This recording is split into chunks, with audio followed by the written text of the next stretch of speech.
तर नमस्कार मित्रांनो, आज आहे ना खास करून आपल्याकडे नाही का भेळ खाण्यासाठी ना स्पेशल गेस्ट आलेले आहेत. आता हे स्पेशल गेस्ट आहेत ना कोण आहेत? जर तुम्ही हाऊसरी मधून व्हिडिओ बघत असाल ना तर तुम्हाला हे स्पेशल गेस्ट ओळखतील. हा बघा, या हिला कळालं आता नक्की काय बोलणार आहे मी ते. खास करून कोण आले माहिती आहे का? मामाची मुलगी आलेली आहे खास करून भेळ खाण्यासाठी. तिने मला आहे ना 3-4 वर्ष थांबवलं होतं. कायसाठी?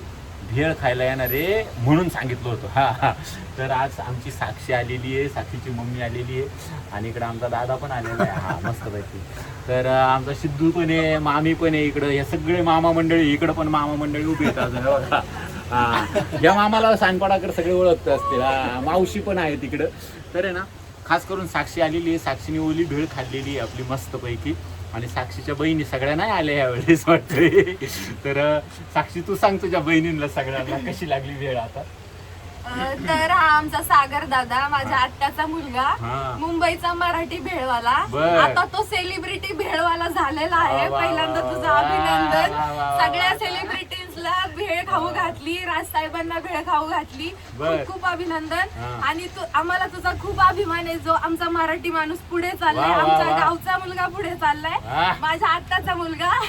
आणि त्याच्या भेळीबद्दल काय बोलू मी, एकदम उत्कृष्ट दर्जाची भेळ आम्हाला खायला दिली.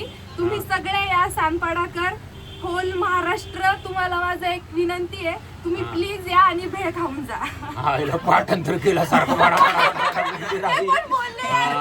बोलली आणि अगोदर मला काय म्हणत होती माहितीये का ही? मला बोलता येत नाही. अगं म्हणलं मामाने शाळा कायसाठी शिकवली. आणि जे बोलायला लागली तर खास करून साक्षीने खूप तारीफ केलेली माझी. आणि आता म्हणाला असं गुलाबी वाटतं.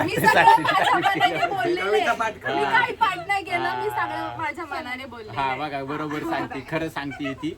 आणि सगळ्यांनी आवर्जून एकदा भेळ खायला या. मात्र विशेष करून अवसरीकरांनी खूप आनंद घ्या आणि यात्रेसाठी आमच्या हा हे तुझ्यावरती अवलंबून आहे.